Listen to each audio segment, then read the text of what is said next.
አሰላሙ አሌይኩም ወራህመቱላሂ ወበረካቱ ድና የተከበራችሁ የዩቱብ ቤተሰቦች እንዴት ናችሁ? ደህና ናችሁ ወይ? እኔ ሰላም ነኝ። ሁላችሁንም ሰላም ብያለሁ። ውድ ሀገሬ ልጆች በያላችሁበት አላህ ይጠብቃችሁ። ዛሬ ይዤላችሁ የመጣሁት የነቢዩ ሰለላሁ ዐለይሂ ወሰለም የሚስቶቻቸው ታሪክ ክፍል 2 ነው ማለት ነው። ከባለፈው ካቆምኩበት እቀጥላለሁ። ነቢዩ ሰለላሁ ዐለይሂ ወሰለም ቤት በመግባት ቤተሰቡን ማስተዳደር ጀመረች። ነቢዩ ሰለላሁ ዐለይሂ ወሰለም ወጣትም ቆንጆም ያልሆነች እና ባሏን የማትባትን ሴት ለትዳር መረጣችው። መካ ውስጥ አግርምት ፈጠረ። ያስገረማቸው ደግሞ ረሱል ሰለላሁ ዐለይሂ ወሰለም በጣም ቆንጆ ነበረው። እንደገና ስንት ቆንጆ ልጅ አገረዶች እያሉ አሮጊት ማግባታቸውን፣ በዛ ላይ ነብይ በመሆናቸው ማንም ወላጅ ልጅ ሲሰጣቸው አይቅማሙም ነበር። የኢስላም ጠላቶች እንደሚያወሩት ያገቧቸው ለስጋዊ ስሜት ቢሆንም ኖሮ እቺ አሮጊት ምን ታደርግላቸው ነበር? የዚች ሴትዮ ሊያገቧት የፈለጉት ቤተሰቦቿ ሙስሊም ስላልነበሩ ወደ ክፍር እንዳትሄድ እንደገና በባሏ ሞት እንዳታዝን በማሰብ ነው። አይደለም አሁን ባለንበት ዘመን ወደፊትም እንዲሁም አርቆ የሚያስብ ይኖራል ብለው አላሰቡም።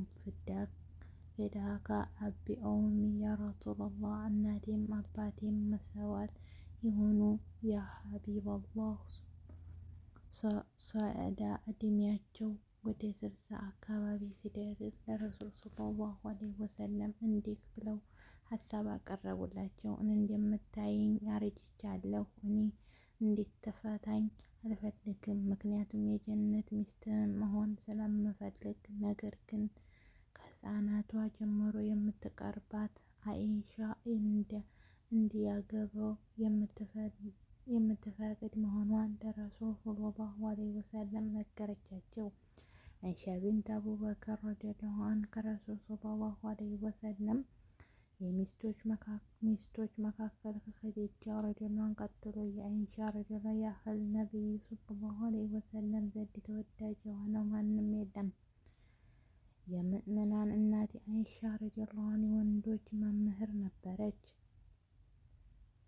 እርሷ ከነቢዩ ሰለላሁ ዐለይሂ ወሰለም ሚስቶች ሁሉ ለእርሷ ቀራቢ እና ተወዳጅ ጓደኛ የአቡበከር አስዲቅ ረዲየላሁ ዐንሁ ልጅ ናት። ይህንን ወጣት ለዓለም ሕዝብ ሴት ልጅ በእውቀት መስክ ተዘጋጅታ ወንዶችን እጥፍ ድርብ ልታስካነጻቸው እንደምትችል በማሳየት ተሳክቶላታል። አይሻ ረዲየላሁ ዐንሃ ዩኒቨርሲቲ ገብታ ባትማርም በጊዜው ዩኒቨርሲቲ አልነበረም እና በእውቀቱ መስክ ስለነበሯት ዩኒቨርሲቲ የፕሮፌሰር ማዕረግ በሚያሰጥ ደረጃ ላይ ደርሳ ነበር መሆኑን እውነት ነው። ከእውቀቱ በተጓዳኝ የጦር መሪ የነበረው መሆኑን እውቀት ነው። ከእውቀትም በተጓዳኝ የጦር መሪ የሆነው እያለች ከሙስሊሞች ሁሉ በላጭ እና ጸዲቅ አባቷ በተከበረ አባቷ ፍቅርና እንክብካቤ በጥሩ ስነምግባር አሳድገዋታል። ከፍ እያለች ሄደ። የወጣትነት እድሜዋም ላይ ሲደርስ ደግሞ ታላቅ መምህር የሰው ልጆች ሁሉ ፈርጥ መሐመድ ኢብኑል አብዱላህ ሰለላሁ ዐለይሂ ወሰለም እንዲህ ባልም እንዲህም አባትም እንዲህ ነብይም እየሆኑ እውቀቷን ስላልጎለበቱት እነሆ እስከ ዓለም ፍጻሜ ድረስ የሚቆይ ዝና፣ ተቀባይነት እና ደረጃነት ለመጎናጸፍ በቅታለች። ታሪካዊ መረጃዋ እንደሚያሳየው አይሻ ረዲየላሁ ዐንሃ በአካልም ሆነ በእውቀት በፍጥነት እድገት በሚያሳይ በብዙ ላይ የሚያንጸባርቅና ያልተለመደ የሆነ ጸጋን ተላብሳለች። በኢስላማዊ የውርስ ሕግጋትና በሐዲስ እንዲሁም በሌሎች የእውቀት መስመሮች አይሻ ረዲየላሁ ዐንሃ እጅግ የተሳካ ከመሆኗ በላይ የነቢያዊ ግላዊ ስብዕና ብሎም ከባለቤቶቻቸው ቤተሰቦቻቸው ጋር የነበራት ግንኙነት በተመለከተ ከእርሷ የተሻለ አጉልቶ ማሳየት የቻለ ሰው አልነበረም። የእርሷ ሰራዊት በአረብና በሙስሊም ታሪክ ውስጥ ጉልህ ስፍራ የሚሰጣቸው ናቸው። ነቢዩ ሰለላሁ ዐለይሂ ወሰለም አይሻ ያገቧት በአላህ ትዕዛዝ መሆኑን በሐዲስ ተጠቅሷል። አይሻ ረዲየላሁ ዐንሃ ነቢዩ ሰለላሁ ዐለይሂ ወሰለም እንዲህ አሉኝ ብላለች። በሕልሜ አየሁሽ አንድ መልአክ ባህር ጨረቃ እንደተጠቀለለ ወደ እኔ ካመጣሽ በኋላ እንዲህ አለኝ፣ ይህንን ሚስትና እኔም የተጠቀለልሽበትን ሐረግ ፈትቼ ለመለከት አንቺ ሆነሽ አገኘሁሽ። ቡኻሪና ሙስሊም ዘግበውታል። ረሱል ሰለላሁ ዐለይሂ ወሰለም ህልም ያዩት አይሻ ረዲየላሁ ዐንሃ ከማግባታቸው በፊት ነበር።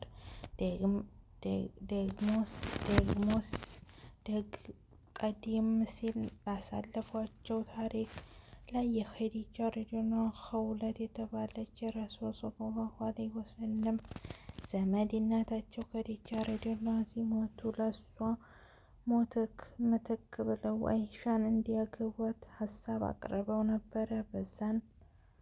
በዛን ወቅት እድሜያቸው 7 ስለነበር ትንሽ ናት ብለው አልፈለጉም ነበር። 9 ሲሞላት ሌሎቹ እሷን እንዲያገቡ ሀሳብ ያቀርቡላቸው ነበር። እሳቸው ግን አልፈለጉም ነበር። ነገር ግን ጋብቻውን አላቅም እውቅና ሲሰጥ አባቷ ወጣት ሙሽራ ከዚያ በኋላ ነቢዩ ሰለላሁ ዐለይሂ ወሰለም ከመስጊዳቸው ጎን ከሸክላና ከዘንባባ ዛፍ በተሰራ ቤታቸው ውስጥ አስገቧት። ወለሉ ላይ ከተነጠፈ ሰን በስተቀር በቤቱ ውስጥ አንዳች ነገር አልነበረም። በሩ የሚዘጋ በመጋረጃ ነበር። ይህ በመሰል ቀላልና ተራ ቤት ነበር ወጣትነቷን አይሻ ረዲየላሁ ዐንሃ በኋላቸው ዘመናት የዓለም ሕዝብ ሁሉ መነጋገሪያ ሆነችው። የትዳር ሕይወቷን የጀመረችው ይህ ጋብቻ ሌላም የታለመለት ግብር እንደመታ ይታመናል። ይኸውም ታማኝና የነቢዩ ሰለላሁ ዐለይሂ ወሰለም የልብ ወዳጅ የነበሩት አቡበከር ይበልጥ ወደ ነቢዩ ሰለላሁ ዐለይሂ ወሰለም